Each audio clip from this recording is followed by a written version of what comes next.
कहा था ना 500 अखबार हैं, हर अखबार में 100 समस्या निकलती है। मैं आज के एक अखबार के 5 कटिंग लेके आया हूं, एक अखबार की 5 कटिंग लाया हूं और उसी 5 विषय पे आज चर्चा करूंगा आपके साथ। एक पे मैंने कर लिया। दूसरी खबर आपको दिख रही होगी, दिल्ली में पकड़ा गया दिख रहा है आपको। आज की खबर है दैनिक जागरण की। आज के मैं दैनिक जागरण के 5 कटिंग लेके आया हूं, इसी पे बात करूंगा। मुझे बताइए, आप लोगों के जान पहचान के लोग जर्मनी में भी रहते होंगे, दुबई में भी होंगे, कहीं न कहीं रहते होंगे। आज तक आपका कोई रिश्तेदार नातेदार बिना वीजा के सिंगापुर, जर्मनी, अमेरिका, रूस कहीं गया क्या? जोर से बोलिए। तो फिर बांग्लादेशी हमारे देश में बिना वीजा के कैसे घुस आते?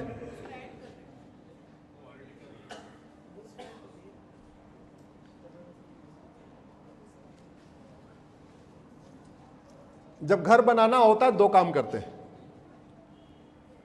अगर आपको लगता है कि आपके आसपास बहुत अच्छे लोग हैं तो बाउंड्री वाल बाद में बनाते हैं, पहले क्या बनाते हैं? घर।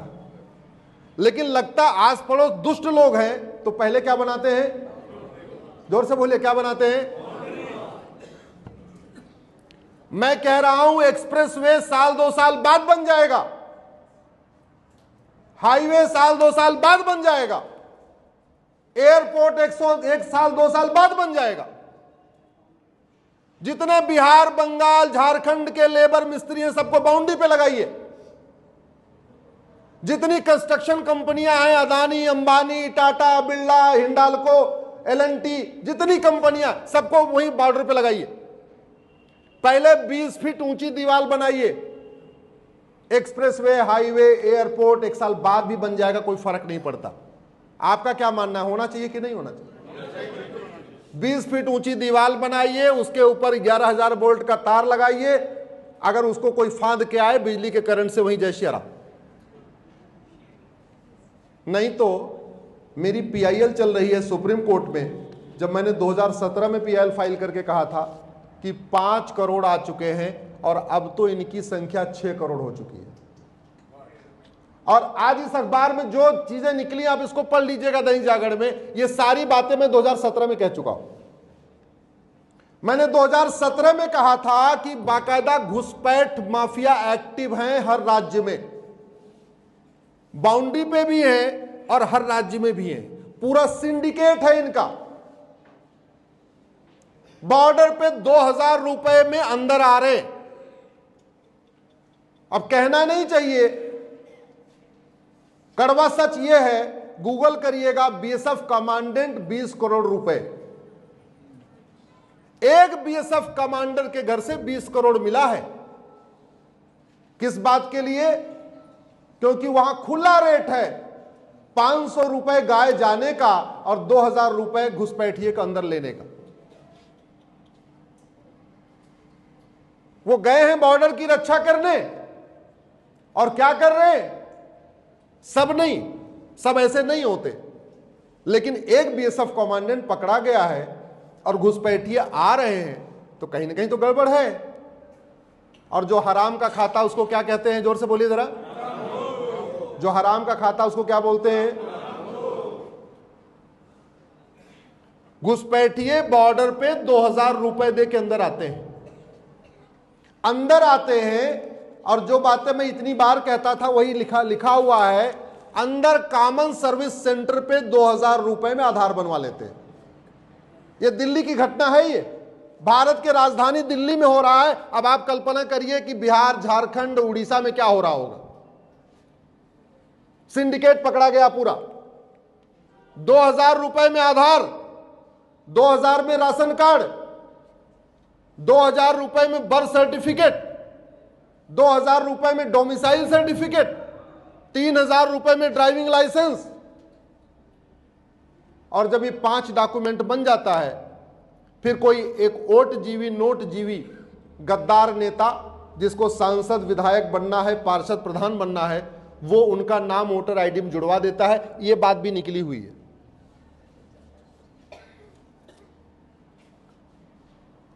घुसपैठ राष्ट्र की सुरक्षा के लिए खतरा है, घुसपैठ हमारी एकता अखंडता के लिए खतरा है, घुसपैठ अपने आप में इनडायरेक्ट वॉर हो रहा है, घुसपैठियों को बसाया ही जा रहा है भारत की डेमोग्राफी बदलने के लिए। 6 करोड़ घुसपैठिए हैं इस समय। अभी आपने कुछ दिन पहले वर्ल्ड कप के फुटबॉल में पूरा फ्रांस जला है। किस बात के लिए जला है? कि मोरक्को के घुसपैठियों को फ्रांस ने अपने यहां शरण दिया था और वर्ल्ड कप के फुटबॉल में फ्रांस ने मोरक्को को हरा दिया, तो मोरक्को के घुसपैठियों ने पूरे फ्रांस को जला दिया। हमारे देश में तो 6 करोड़ घुसपैठियों को लेकर बैठे हुए हैं।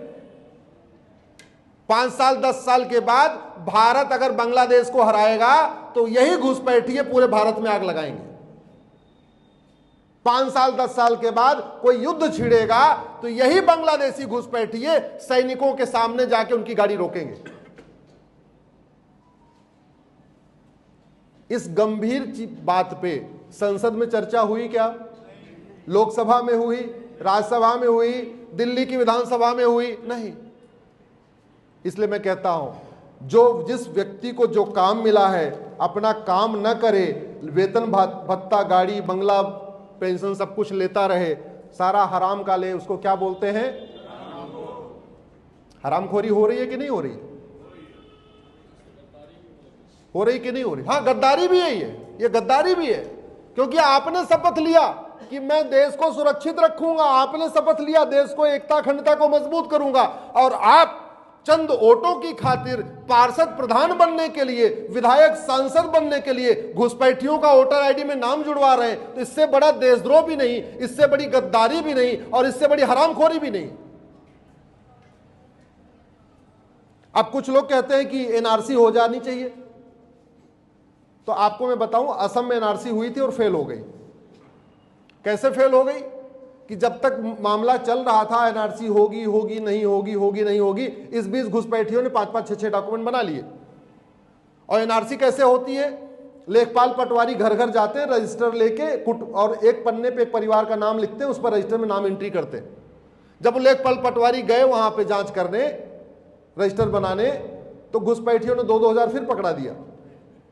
तो उन्होंने घुसपैठियों का नाम रजिस्टर में जोड़ दिया।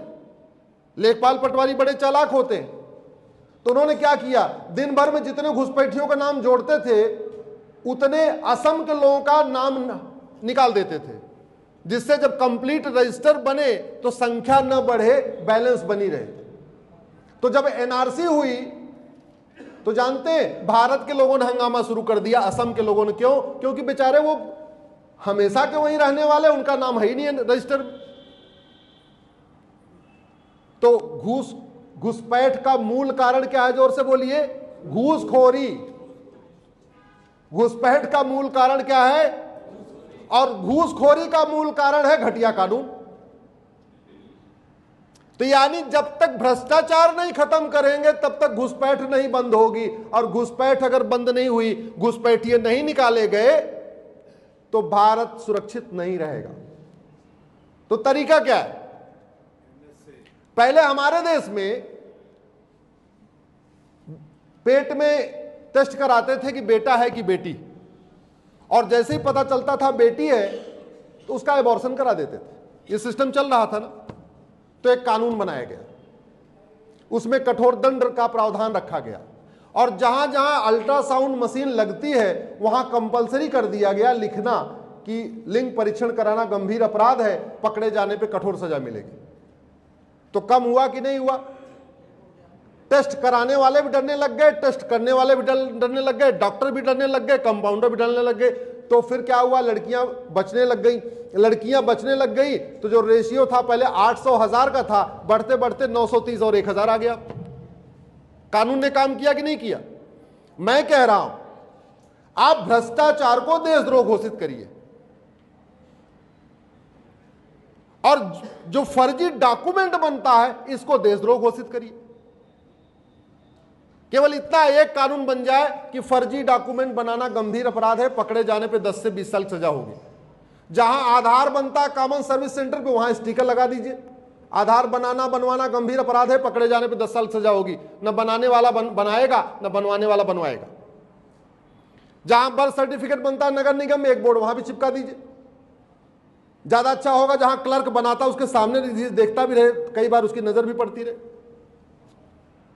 जहां राशन कार्ड बनता है तहसील कार्यालय में, वहां भी एक स्टिकर लगवा दीजिए, फर्जी डॉक्यूमेंट बनाना गंभीर अपराध है। जहां जहां जो कागज बनता है वहां वहां वो स्टिकर लगा दीजिए। और कुछ मत करिए, 100 घुसपैठियों को पकड़िए, 100 घुसपैठियों से लगभग उनके 1000 मददगार मिल जाएंगे। किसी ने उनका आधार बनवाया होगा, किसी ने राशन कार्ड बनवाया होगा, वोटर आईडी ड्राइवर सब बनवाया होगा। और 1000 भारत के मददगार और 100 बांग्लादेशी घुसपैठिए। इन 1100 लोगों के ऊपर एनसे लगाइए, यूएपीए लगाइए, वेजिंग वॉर लगाइए, देशद्रोह लगाइए, गैंगस्टर लगाइए, इनकी नागरिकता खत्म करिए, इनको जेल में डाल दीजिए।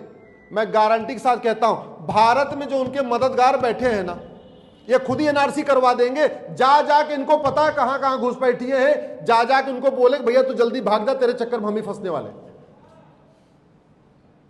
आपको ये करना पड़ेगा।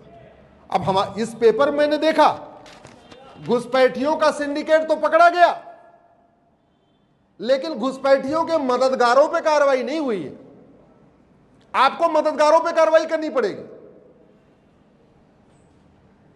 इसलिए कहता हूं, ऐसी चीजें हाल में हम चर्चा करेंगे, चर्चा करके चले जाएंगे, लेकिन फिर ढाक के 3 पात।